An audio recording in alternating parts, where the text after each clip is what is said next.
Fair Play, a novel by Pete Fisher. Chapter 35, Stagetime, Part 2. Martin sat on his own in the ferry lounge bar. He was drinking overpriced Danish beer. It was getting on for midnight. The ship was taking him and the band from Germany across the straits to Denmark. They were on their way to the first gig of the spring tour, a tiny club in Norway's capital, Oslo. The rest of the band had disappeared. Martin assumed they'd gone out on deck for a bit of fresh air. They were actually doing some late-night duty-free shopping. Anna suddenly appeared next to him, grinning and clutching a strangely shaped, gift-wrapped glass bottle. It was Martin's birthday at midnight. They'd clubbed together to buy him a yard of vodka. Martin asked if it was okay not to open and drink it right now. He didn't want to get totally wrecked. He offered to buy a round of beers instead. The band insisted on getting them in. They toasted his birthday and then boarded the bus. It was a long way to Oslo. Martin stood squeezed onto one end of the small stage, not feeling in a particularly birthday mood. The 400-capacity Oslo club was filled to the brim and boiling over. The first few rows mostly comprised sizzling young Scandinavian girls already screaming for Frankie. He could see their mouths open and their eyes widen, but he couldn't hear more than a subdued murmur. The problem was the new monitor earpieces. They almost excluded any crowd noise. They were wired to a radio receiver on his belt. In theory, these allowed him to hear the band better. Actually, they made everything sound like it was in cotton wool. He also had a radio transmitter for his guitar on his guitar strap now. It let him go where he pleased. No electric shocks from dodgy wiring or wet stages.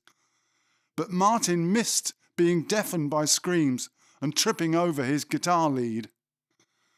The Norwegians screamed, stomped and surfed that night like the band had rarely seen.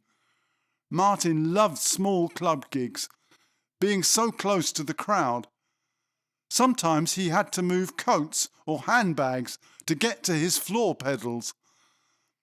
Playing with his guitar neck skimming the heads in the front row. What could be better on his birthday? Low, low, low! Frankie waved the band down to a whisper. Mark and Andy dropped it to a hushed groove. Paul punctuated with sparse chords. Martin and Sven stopped playing altogether. A classic reggae dynamic.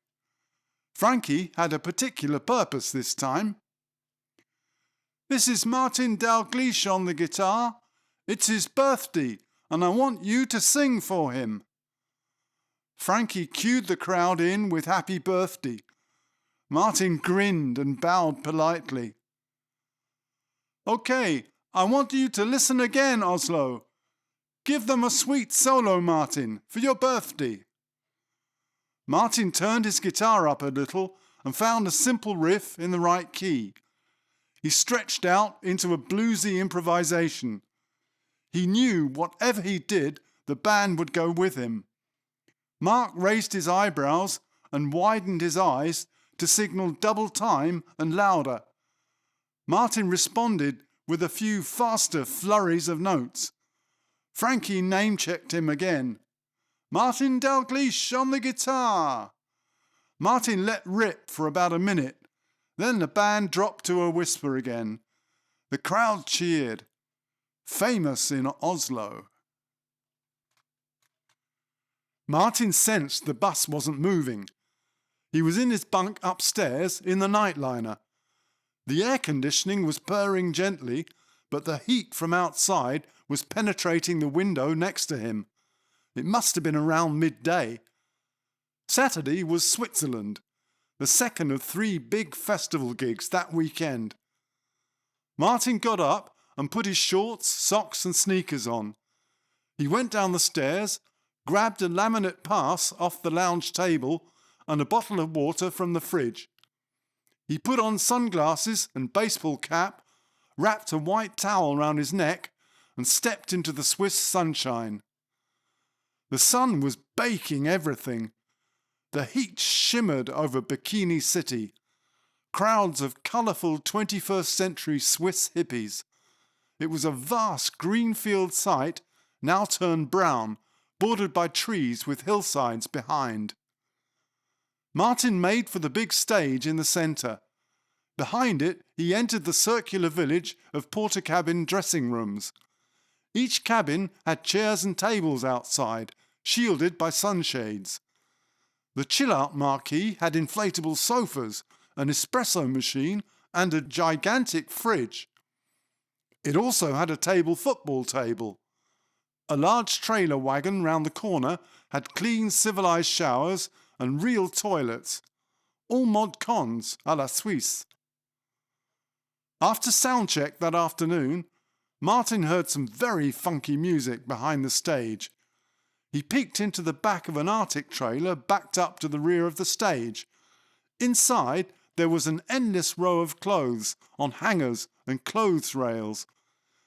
Near the open back door, a big ghetto blaster was playing James Brown. A black guy was happily ironing shirts, doing some slick moves in between sleeves. He waved cheerily. He was pressing cotton for a certain Bronx-born modern soul queen. She was following the freeloaders on the main stage. Back at the village, the neighbours looked dangerous. They were world-renowned hip-hoppers from LA. Martin tried not to stare. He'd thought they looked familiar. They were playing a very nice mixtape of old-school hip-hop on a small set of speakers. He had 3 of their albums. He didn't dare go over.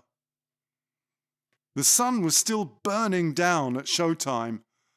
The arena had filled up with maybe as many as 15 or 20,000 people. Frankie and the band were tight.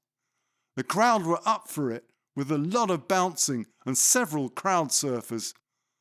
Martin liked these 60-minute festival sets, nicer than the seemingly endless 2 hours plus shows on tour. Great for packing in the real surefire numbers and leaving them wanting more. Back at camp, mission accomplished, the rest of the band were relaxing with a game of table football. Martin sat down with a beer, content to be a bystander.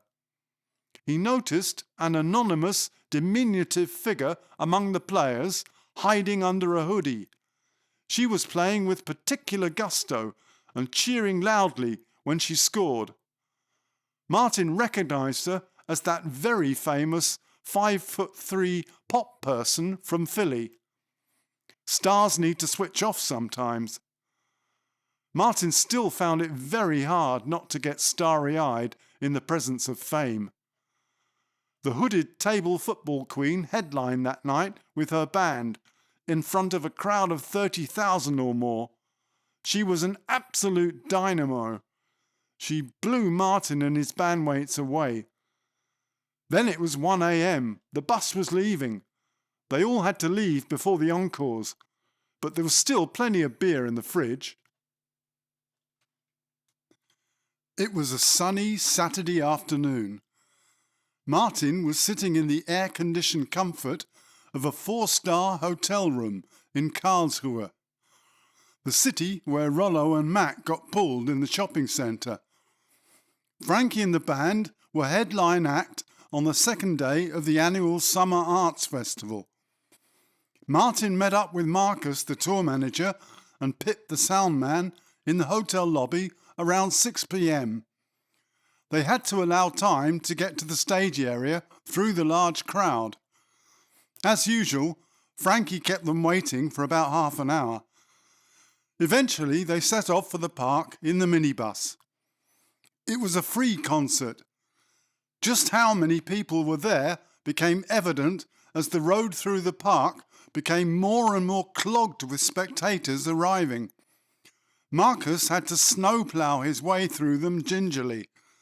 He cursed regularly, vowing to take a few out if they didn't get out of the way. Some of the merry teenagers pressed their dear little faces up against the side windows and banged on the roof. Martin thought about what the Beatles must have gone through.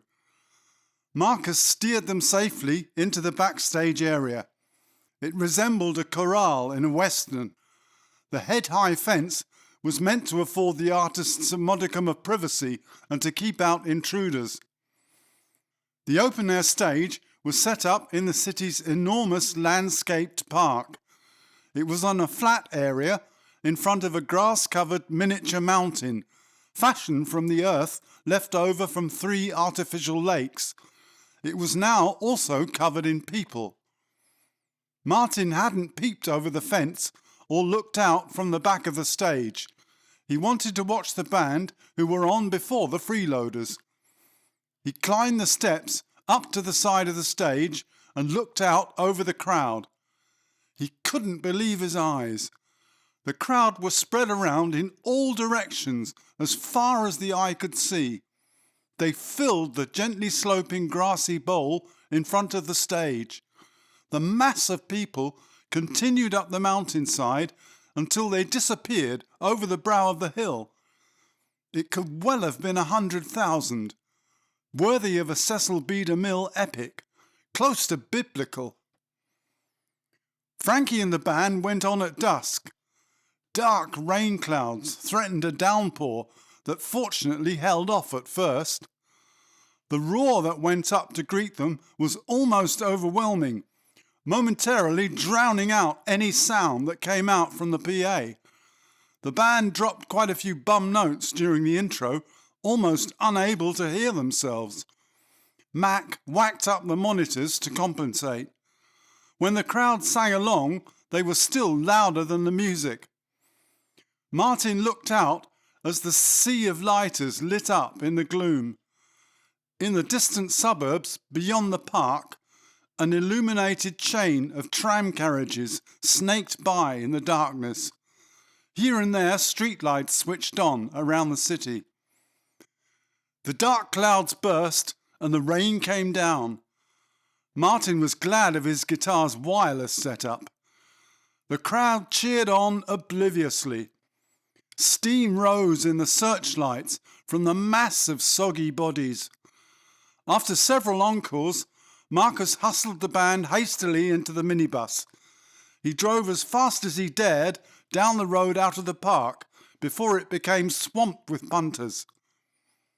Back at the hotel, Pip and Martin enjoyed a good night beer and a well-earned spliff. Job done. Biggest gig ever. 2 identical double-decker nightliners were parked side by side in a cobbled courtyard. The buses were identical except that one was white and one was bright red. The white one was for Frankie, the ladies and the freeloaders. The ladies were 3 new backing singers, Tina, Betty and Miriam. The red bus was for the crew, sound, lights and catering. There were 3 lady cooks to provide all-day hot and cold running meals and beverages for over 30 people. At the back of the building stood a 40-ton articulated truck and a 10-ton lorry. They transported the massive sound and lighting rigs from venue to venue. Martin stood outside taking photos for posterity and wondering how on earth it had come to this. His first bands had squeezed into one van. For a couple of hours, when they were on stage, it all seemed to make sense. After the show, Martin would sit around with some of the band and crew, drinking considerable amounts of beer. The party would often continue in the buses after they left, and so it went on. Every 3 days or so, there was a day off in a hotel with overnight stay. Martin usually slept all day. There'd be dinner at a local restaurant with a large party, usually finishing up in the hotel bar. After 4 weeks of playing and partying hard, the tour was over. He finally flopped down on the sofa at home. Not a good long-term lifestyle. It was no wonder he was utterly exhausted. He cracked open a cold beer. God, it was good to be back. Martin slept through until the following evening.